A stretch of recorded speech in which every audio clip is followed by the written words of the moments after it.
বৃদ্ধাশ্রমে মাকে রেখে এসেছে তপু। ৩.৫ বছর প্রেমের ফলাফল তনিমা নামের সুন্দরী বউ। তপুর কাছে ভারী লক্ষ্মী বউ তনিমা। বউয়ের কথায় উঠবাস করে। কেন যেন বউয়ের কথায় উঠতে বসতে তপুর ইগোতে লাগে না, বরং ভালো লাগাই কাজ করে।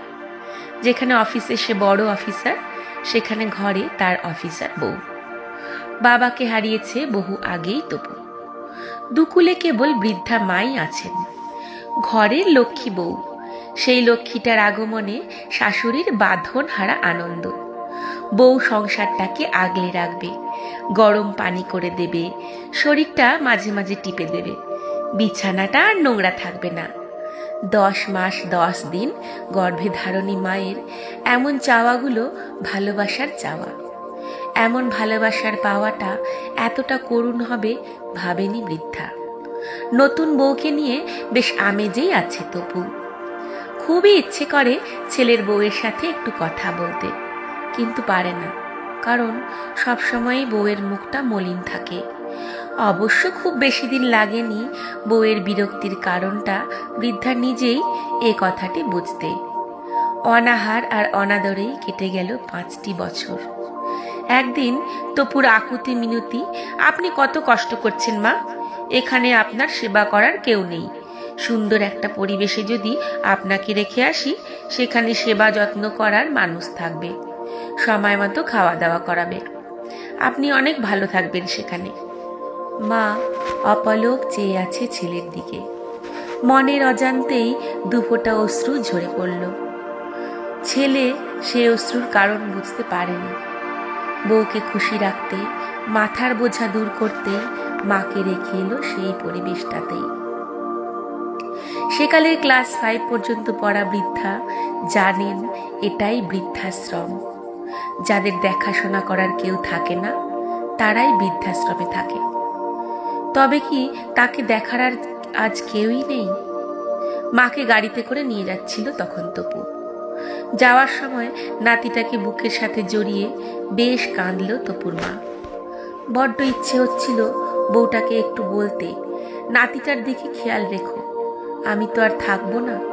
কিন্তু গোমরামুখী বউকে দেখে বলার সাহস হলো না ওনার। তপু মাকে রেখেই এলো বৃদ্ধাশ্রমে। বাসায় ফিরে বউয়ের উচ্ছ্বাস দেখে তপুর মনটা ভরে গেল। একদিন বউ হাসতে হাসতে বলে, দেখো এখন থেকে ঘরটাকে কত পরিপাটি করে রাখি, আর নোংরা করার কেউ নেই। দীর্ঘ 5টা বছর ওই বৃদ্ধা কি জ্বালাতনটাই না করলেন। তপুর ছেলেটি মায়ের কথাগুলো শুনছিল। হঠাৎই বলে উঠল, আম্মু তোমাকে না এই শাড়িটাতে অনেক সুন্দর লাগছে, যত্ন করে রেখে দিও। আমি যখন দাদির মতো তোমাকেও রেখে আসবো, তখন এই শাড়িটা পরে যেও, কেমন? কিছু সময়ের জন্য তনিমা তাকিয়ে রইল কেবল ছেলেটার দিকে, কিছু বলতে পারছিল না।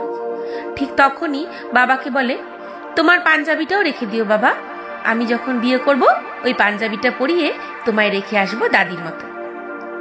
তপুর বুকের ভেতরটা প্রচন্ড রকম কেঁপে উঠল। বাচ্চা ছেলেটা এগুলো কি বলছে?